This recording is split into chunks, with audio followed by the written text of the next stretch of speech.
Hello students, this is Anand Shekhar and I welcome you all on GATE Adda 24/7। तो आज बात करने वाले हैं सेशन में हम समीर 2023 की जो scientist B and scientist C की वैकेंसीज निकली हुई हैं उसके नोटिफिकेशन के बारे में। तो सबसे पहला एक क्वेश्चन तो यहाँ पर ये रेज होता है कि क्या ये गेट के बेसिस पर वैकेंसीज फिल होने वाली हैं या नॉन गेट एग्जाम है। प्योरली अगर मैं बोलूं तो नॉन गेट, बट थोड़ा सा पार्ट यहाँ पर गेट का भी है। लेकिन हाँ, अगर आपने गेट एग्जाम अटेम्प्ट नहीं किया है या आपका गेट एग्जाम अटेम्प्ट करने के बाद क्वालिफाई नहीं हुआ है या फिर अच्छा स्कोर नहीं है, तो भी आप इस वैकेंसी के लिए फिल कर सकते हैं। तो चलिए आज के सेशन में हम पूरा कंप्लीट इंफॉर्मेशन के बारे में बात करने वाले हैं। और मैं तो ये कहूंगा ये नॉन गेट एग्जाम ही है, अलग से खुद से सीबीटी एग्जाम होने वाला है। तो सबसे पहली चीज ये हो जाती है कि ये समीर किस बंदे का नाम है। देख करके लग रहा है किसी बंदे का नाम है, किसी बंदे ने अपनी ऑर्गेनाइजेशन चला लिया और उसके लिए वैकेंसी निकली है। नहीं, समीर क्या है इसके बारे में जानते हैं, लेकिन आगे बढ़ने से पहले मैं बता दूं ये वैकेंसी जो है इसके नेम से ही आपको क्लियर हो जाएगा कि ये किन के लिए है। This is society for applied microwave electronics engineering and research. तो ये गवर्नमेंट ऑफ इंडिया का ministry of electronics and information technology का आप ये कह सकते हो ऑर्गेनाइजेशन है। तो यहाँ पर जो वैकेंसी निकली है वो भी क्लियर सी बात यहाँ पर अभी आप लोगों को मिल गई होगी कि इलेक्ट्रॉनिक्स बैकग्राउंड से जो भी स्टूडेंट्स हैं उन लोग के लिए, तो सिविल मैकेनिकल या अदर ब्रांचेस वाले स्टूडेंट्स के लिए अभी यहाँ पर कोई वैकेंसी नज़र नहीं आ रही है, कोई अपॉर्चुनिटी नहीं आ रही है। तो वो हो सकता वो चाहें तो इस सेशन को अभी यहाँ पर छोड़ सकते हैं। अब बात करते हैं जो इलेक्ट्रॉनिक्स या उसकी सब्सिडियरी ब्रांच से रिलेटेड है उन लोग के लिए यहाँ पर। अच्छा, सबसे पहले तो थोड़ा सा यहाँ पर जैसा कि नेम से क्लियर हो रहा है, इलेक्ट्रॉनिक्स इंजीनियरिंग रिसर्च सेंटर है, society for micro electronics engineering. तो यहाँ पर जिन लोग का रिसर्च एंड डेवलपमेंट में इंटरेस्ट है, आर&डी में जिनका इंटरेस्ट है, वो लोग डेफिनेटली यहाँ पर ऑप्ट कर सकते हैं इसके लिए। और अब आगे की बात करते हैं हम यहाँ सारा सारा सब कुछ कि नंबर ऑफ वैकेंसीज कितनी है और किन स्टूडेंट्स के लिए यहाँ पर वैकेंसीज ये निकल करके आई हैं। तो यहाँ पर आप देख सकते हैं दो वैकेंसीज यहाँ पर, one is scientist B, total 18 vacancies यहाँ पर, है ना। और next is scientist C, total 3 vacancies है। साइंटिस्ट भी लेवल 10 का गजेटेड ए क्लास जो पोस्ट होती है उसका पे स्केल यहाँ पर है ना। और ये साइंटिस्ट सी जो है ये उससे भी एक लेवल बढ़ के है, जिसका जो बेसिक पे है दैट इज 67,700। एक बात ध्यान रखिएगा, ये बेसिक पे होता है स्टार्टिंग वाला। इस बेसिक पे के अलावा इसमें ग्रॉस इनकम में HRA DA और अदर जो अलाउंसेस हैं वो ऐड अप होकर के टोटल सैलरी बनती है। ठीक है, तो ये बेसिक पे है। अच्छा, यहाँ पर अलग अलग कैटेगरी वाइज कितनी वैकेंसीज हैं वो आप देख सकते हैं डिफरेंट डिफरेंट कैटेगरीज में। अब क्वेश्चन ये रेज होता है साइंटिस्ट बी और साइंटिस्ट सी के लिए डिजायरेबल और एसेंशियल क्वालिफिकेशंस क्या है। तो सबसे पहले अगर हम बात करें यहाँ पर साइंटिस्ट बी के लिए, जो फर्स्ट पोस्ट थी उसके लिए एसेंशियल क्वालिफिकेशन है कि आपने बीटेक किया हो, बैचलर ऑफ इंजीनियरिंग हो या बैचलर ऑफ टेक्नोलॉजी हो। और कहाँ कहाँ से हो सकता है, इलेक्ट्रॉनिक्स, कम्युनिकेशन, टेलीकम्युनिकेशन या इलेक्ट्रिकल इंजीनियरिंग भी इसमें चलेगा। तो ये जो हैं इसमें या इनमें से किसी का कॉम्बिनेशन हो तो वो भी चलेगा, ऐसा करके यहाँ पर मेंशन भी है। कैन बी ए सिंगल और combination of the above disciplines, like electrical and electronics engineering होता है, इलेक्ट्रॉनिक्स एंड कम्युनिकेशन होता है, इलेक्ट्रॉनिक्स एंड टेलीकम्युनिकेशन, केवल इलेक्ट्रिकल इंजीनियरिंग होता है, वो सब। इसके अलावा डिजायरेबल, डिजायरेबल का मतलब ये एसेंशियल नहीं है, लेकिन हाँ अगर ऐसा है then you will be preferred at the time of interview. ठीक है, तो डिजायरेबल क्या है, अगर आपका कुछ एक्सपीरियंस है microwave VLSI radar communication and antenna से रिलेटेड, लाइक हो सकता है आपने एमटेक में 2 साल का जो है वो इन्हीं में से कोई स्पेशलाइजेशन ऑप्ट किया हो तो वहाँ एक्सपीरियंस हो सकता है। तो इसमें लिखा हुआ भी है इन साइंटिफिक इंस्टीट्यूट्स या किसी industry scientific institutes, like DRDO is a scientific institute, like CSIR की लेबोरेटरीज होती हैं, वहाँ से कुछ किया हो इंडस्ट्रियल एंड एकेडमिक, और या किसी इंस्टीट्यूट से, लाइक इंस्टीट्यूट से आपने एमटेक किया हो या फिर कुछ ऐसा ME MTech, है ना। नेक्स्ट साइंटिस्ट बी की अगर बात करें तो यहाँ पर साइंटिस्ट बी के लिए नंबर ऑफ पोस्ट, अच्छा यहीं पे साइंटिस्ट बी के लिए एक दूसरी जो टोटल पोस्ट थी उनमें से 16 पोस्ट इलेक्ट्रॉनिक्स के लिए थी, बाकी 2 पोस्ट हैं एटमॉस्फेरिक साइंस के लिए। इसमें एसेंशियल क्वालिफिकेशन में बीटेक वही सेम के साथ साथ एंड उसके साथ साथ आपने एटमॉस्फेरिक साइंस में अगर मास्टर्स भी किया हो तो फिर उस केस में आप एटमॉस्फेरिक साइंस में अप्लाई कर सकते हैं, अगर आपने इससे रिलेटेड मास्टर्स किया हो। Like space sciences from recognised university, अगर आप इस चैनल को फॉलो करते हैं तो लॉरेंस सर ने एक सेशन लिया था, इसमें इसरो का एक ऑर्गेनाइजेशन है ISAT, वो स्पेस साइंस में मास्टर्स प्रोवाइड करवाता है। तो आपने अगर वहां से कुछ किया हो देन उस केस में आप इस पोस्ट पर अप्लाई कर सकते हैं। यहाँ पर डिजायरेबल का मतलब वही है, कुछ एक्सपीरियंस अगर आपका है तो उस केस में you will be preferred. Next scientist C की अगर पोस्ट की बात करें तो एसेंशियल क्वालिफिकेशन में तो वही है बीटेक एमटेक, यहाँ पर भी नहीं, एसेंशियल क्वालिफिकेशन में बीटेक ही है।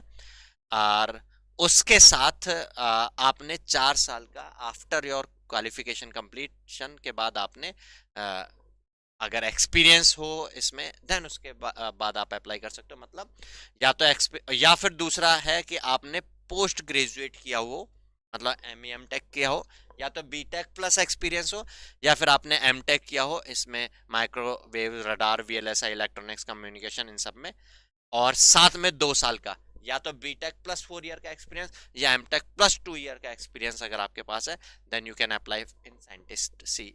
और ये लेवल 10 की पोस्ट है और उससे बढ़कर के पोस्ट है। उसके अलावा डिजायरेबल यहाँ पे अगर आपने PhD किया हुआ है then it will be well. चलिए एज लिमिट की बात करते हैं। साइंटिस्ट बी के लिए एज लिमिट 30 ईयर्स है, साइंटिस्ट सी के लिए एज लिमिट 35 ईयर है, और ये जनरल कैंडिडेट्स के लिए। बाकी जो गवर्नमेंट ऑफ इंडिया की अदर कैटेगरी वाइज जो इसमें एज में रिलैक्सेशंस होते हैं वो सारा सब कुछ यहाँ पर। अच्छा, ये जो पूरा नोटिफिकेशन है इसका लिंक मैं यहाँ पर इसी वीडियो के डिस्क्रिप्शन बॉक्स में या कमेंट सेक्शन में भी पिन कर दूंगा, सो दैट आप यहाँ पर इस पूरे नोटिफिकेशन को अच्छे से रीड आउट भी कर सकते हैं। चलिए ये तो हुई बात एज से रिलेटेड। हाउ टू अप्लाई का मतलब कैसे अप्लाई करना है, तो उसमें मेन जो चीज़ है ऑनलाइन ही अप्लाई करना होता है। जो लास्ट डेट है that is to be noted, that is 8 April, मतलब 8/4/2023 से पहले आपको इसको अप्लाई करना होगा। और इसकी वेबसाइट जो है इसी पर जाकर के अप्लाई करना है, www.calicut.neelit.in समीर करके आपको ये मिल जाएगी, है ना। और इसकी जो स्टार्ट हो चुके हैं 9 मार्च से स्टार्ट हो चुके हैं। रजिस्ट्रेशन विद ईमेल आईडी करना होगा, एप्लीकेशन डिटेल सबमिट करनी होगी, उसके बाद पेमेंट आपको करना होगा, ठीक है। तो ये नॉर्मल जैसे सभी में आप अप्लाई करने तो होता ही है।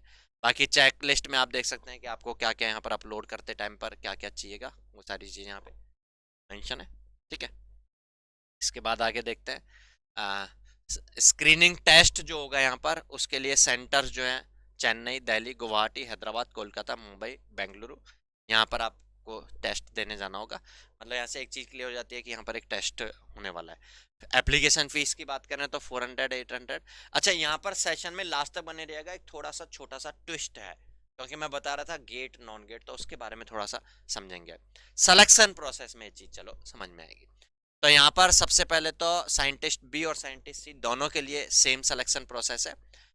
डायरेक्ट रिक्रूटमेंट होगा इसके लिए, पोस्ट के लिए, और इसमें 3 पार्ट होंगे। सबसे पहले एक रिटन टेस्ट होगा जो कि कंप्यूटर बेस्ड टेस्ट होगा।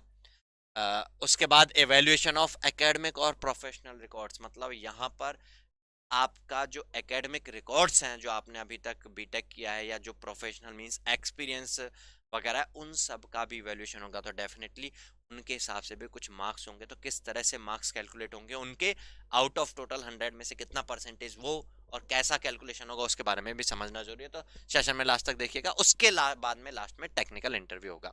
स्टेज 1 में क्या होगा, रिटन टेस्ट होगा, जिसमें क्या क्या होंगे क्वेश्चंस में। Test would be qualifying nature and will be based on GATE syllabus and pattern. GATE का सिलेबस और गेट के पैटर्न पर पूरा ये पेपर होगा। तो जिन लोगों ने अभी गेट का प्रिपरेशन किया है वो अपनी वो और अच्छे से करके इस एग्जाम को अटेम्प्ट कर सकते हैं, अगर इस बार उतना एक्सपेक्टेड नहीं बन पा रहा है मार्क्स, ठीक है।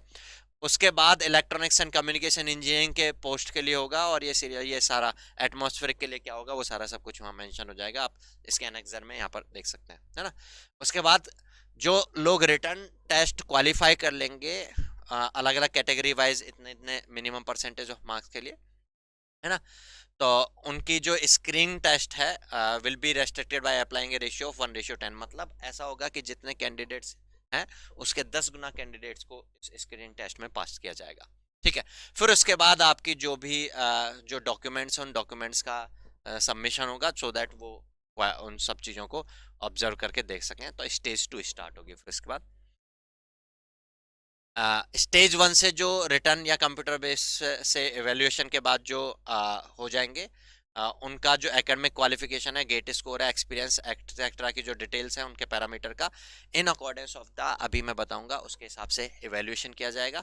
और फिर उसके बाद शॉर्ट लिस्टेड कैंडिडेट्स की मेरिट लिस्ट आउट होगी। और उसके बाद स्टेज 3 में यहाँ पर कैंडिडेट्स का 1:5 में, मतलब जितनी पोस्ट है उसके 5 गुना कैंडिडेट्स का पर्सनल इंटरव्यू के लिए कॉल होगा। मतलब आधे जितने होंगे, लाइक अगर मैं 18 पोस्ट की बात कर रहा हूँ, अगर मैं साइंटिस्ट बी की पोस्ट की बात करूं, तो 180 कैंडिडेट्स को रिटर्न के बाद उनके डॉक्यूमेंट्स के उनकी फिर इवेल्युएट किया जाएगा, उनका जो भी एकेडमिक्स है। उसके बाद उनमें से 90 कैंडिडेट्स को फाइनल इंटरव्यू के लिए कॉल किया जाएगा। 1:5 के रेशियो से यहाँ पर कॉल कर रहे हैं। और final merit list will be prepared based on the marks obtained out of the maximum 200 marks. Total 200 marks में से स्टेज 1 से लेके स्टेज 2 और इंटरव्यू स्टेज 3 को मिला के सारा सब कुछ होंगे। अब ये कैसे होंगे, तो ये यहाँ पर ये इंपॉर्टेंट यहाँ पर चीज है। साइंटिस्ट बी के लिए जो आपका 10th क्लास है उसमें हर 1%, लाइक आपका अगर 10th क्लास में 80% आया तो 80 इंटू 0.08 कर लो, 6.4 मार्क्स आपको, ठीक है। मैक्सिमम अगर 100 है तो 8, मतलब आउट ऑफ 200 में से 8 मार्क्स का पार्ट हो गया 10th का आपका परसेंटेज। उसके बाद 12th का परसेंटेज 12 मार्क्स यहाँ पर कर रहा है, वही 0.12 मल्टीपल होकर के बनेगा, कॉमन सेंस। गेट स्कोर में जितना ईच परसेंट, अब गेट में परसेंट का मतलब ही वही है मार्क्स। अगर आपके 70 मार्क्स आ रहे हैं तो 70 इंटू 0.06 होकर के जो वैल्यू बनती हो जाएगी। आपको 100 मार्क्स है तो 6 टोटल मिलने वाले हैं। तो 100 मार्क्स तो खैर किसी के होते भी नहीं है। तो लाइक किसी के अगर 50 मार्क्स हैं तो 5 नंबर मिलने वाले हैं उसको, किसी के 40 है तो 4 नंबर मिलने वाले हैं, मतलब केवल 1 मार्क्स का फर्क रहने वाला है। आप उस फर्क को काफी कुछ जो है पार्ट जो है आपका जो मेजर वेटेज जो अभी रिटर्न टेस्ट होने वाला है उससे कवर कर सकते हो। तो आप अगर ये कहोगे कि यार मेरे 70 मार्क्स नहीं आ पाए, मैं तो टॉपर नहीं बन पाया, मेरे 40 मार्क्स ही रह गए, तो कोई बात नहीं, 3 मार्क्स का डिफरेंस है, वो अब यहाँ पर जी जान झोंक करके आप कवर कर सकते हो। उसके बाद जो आपकी एसेंशियल क्वालिफिकेशन है इसमें इसका अच्छा खासा वेटेज है, 30 मार्क्स। मतलब आपने बीटेक में जो भी टोटल ओवरऑल परसेंटेज बन रही है उसका अकॉर्डिंग टोटल 30 मार्क्स यहाँ पर आप करेंगे। एम ई एम टेक अगर आपने किया है तो यहाँ पे एक्स्ट्रा आपको 4 मार्क्स पूरे नहीं बल्कि जो आपके परसेंटेज है उसके हिसाब से मैक्सिमम 4 मार्क्स तक यहाँ पर एक्स्ट्रा मिल जाते हैं। लेकिन आपने एमटेक नहीं किया तो बहुत ज़्यादा डिफरेंस भी नहीं क्रिएट होने वाला है। अगर किसी का 100% भी होंगे तो उसको 4 मार्क्स मिल रहे होंगे, अगर 100 के बजाय किसी के 80% होंगे तो उसको 3.2 मार्क्स मिल रहे होंगे। तो 3-4 मार्क्स के आसपास में डिफरेंस जो है उसको आप यहाँ पर रिटर्न टेस्ट की अच्छे से प्रिपरेशन करके 80 मार्क्स के साथ और इंटरव्यू में अच्छे से परफॉर्म करके 60 मार्क्स के साथ उन सारे डिफरेंसेस को खत्म कर सकते हो। तो यहाँ पे आउट ऑफ 200 मार्क्स यहाँ पर अच्छा खासा वेटेज हो जाता है। अब जो नेक्स्ट अब यहाँ पर सीबीटी जो रिटर्न टेस्ट होने वाला है और जो इंटरव्यू होने वाला है उसके लिए यहाँ पर इसके लिए आपको टाइम मिल रहा है, एनफ टाइम मिल रहा है, इसकी प्रिपरेशन करके आप इसको अच्छे से फोड़ सकते हैं। Specially this is the best opportunity for electronics and जो इलेक्ट्रॉनिक्स एंड कम्युनिकेशन इलेक्ट्रिकल वाले जो स्टूडेंट्स हैं उनके लिए काफ़ी अच्छी अपॉर्चुनिटी यहाँ पर बन के आ रही है। लेकिन हाँ, अगर आपका इंटरेस्ट है रिसर्च एंड डेवलपमेंट में, अगर आपका इंटरेस्ट है electromagnetic field theory, micro electronics, microwave और इन सब चीज़ों में, तो आप डेफिनेटली यहाँ पर इसको ऑप्ट कर सकते हैं। तो आज के सेशन में इतना सही। आप इस चैनल को फॉलो जरूर करके रखें क्योंकि इसी तरीके से जो भी नोटिफिकेशंस और जो भी जॉब अपॉर्चुनिटीज आपके सामने बन करके आती हैं हम उनको आकर के आपको बताते हैं। और इसके अलावा चैनल को फॉलो करना है, सब्सक्राइब करके रखना है, और उसके अलावा अड्डा 24/7 की ऐप भी आप इंस्टॉल करके रखें क्योंकि वहाँ पर भी आपके इन्हीं किसी भी तरह के एग्जामिनेशन के प्रिपरेशन के लिए क्विजेज, एग्जाम्स जो भी आते हैं, वैकेंसी जो आते हैं, उनके जॉब अलर्ट्स नोटिफिकेशन आपको बिल्कुल फ्री ऑफ कॉस्ट मिलते हैं। अड्डा 24/7 की आप ऐप कैसे इंस्टॉल कर सकते हैं इसी वीडियो के डिस्क्रिप्शन बॉक्स में जा करके आपको लिंक मिलेगा, उस लिंक पर क्लिक करके आप इंस्टॉल कर सकते हैं। और ये जो नोटिफिकेशन है इस नोटिफिकेशन का भी कंप्लीट पीडीएफ जो है इसी वीडियो के डिस्क्रिप्शन में और कमेंट सेक्शन में मैं पिन करवा दूंगा। चलिए, तो all the best for the preparation of Sameer to the all electronics and electrical engineering students. चलिए मिलते हैं नेक्स्ट सेशन में, तब तक के लिए गुड बाय, टेक केयर।